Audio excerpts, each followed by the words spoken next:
So I am a tour guide. I've been a tour guide in the city of Tacoma for 9 years now, and before that I was a professional journalist for about 10. As a tour guide here in Tacoma, I've not only done a whole series of walking tours, but I've really focused on a lot of free access history online. And so especially building our TikTok, our YouTube, and our Facebook groups to just have interesting facts about the Pacific Northwest and specifically Tacoma available for anyone online. This was serendipitous. I just like finding out interesting things about it and the humanizing moments of historic elements, right? And it turns out other people do too. So really for me, it's all about the exploration. I like finding the information and then I like sharing it. And I was fortunate to find an audience that was curious about everything I was too. This is my first book. It was, depends how you look at it, either like 6 months in the making or 8 years. Tacoma is close to my heart. I think it is such an incredibly important and historically rich city that gets passed over by a modern lens all the time. There's so many firsts or huge achievements that took place here, but the city of destiny is now just better known as the Tacoma aroma, and I aim to fix that.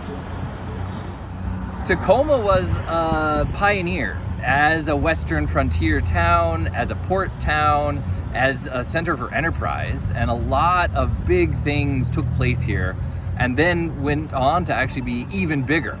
But Tacoma was where they took root, and I think it's worth acknowledging that. Tacoma, absolutely, as the terminus for the Northern Pacific Railroad, it was a natural juncture for all these other places coming together. And when it was that terminus, it was the biggest and most important city in Washington Territory for a healthy while. Unfortunately, a series of financial collapses left the railroad without money. And Tacoma is and forever will be a railroad town. So where a lot of other places, like our contemporary Seattle, diversified and invested in new technology, Tacoma will always be bound to the fortune of the railroad, even today.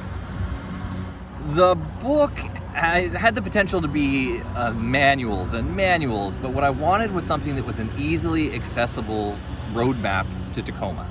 I wanted it to be set up in a way that was visually intriguing and easily digestible, so that even if you've been here your whole life, or if you're new here, there was the right level of something to get you intrigued, but also to shine light on something you may have seen your whole life and not really understood. I consider this book just the amuse-bouche. This is the appetizer. I would like to have more books with even meatier content and more pages. So this is the introduction to both Tacoma and to me as an author, promising more to come. I think for my next one, it's really time to invest more in my knowledge of the ghosts and ghost stories of the region, and then to really uncover sort of what I've always been passionate about, which is that humanizing element to the past. Who were the early Tacoman pioneers and what did they do for us? So this is a perfect example for me of the Tacoma story. These are European statues that were purchased by a Tacoma booster, a guy named Clinton P. Ferry, who went by the nickname Colonel Ferry. Not actually a colonel, but if you can label yourself, why not? And he was on a grand European tour with his second wife, and they were buying up all this art, everything that they were going to bring back to the city of Tacoma and kind of make it a cultural hub.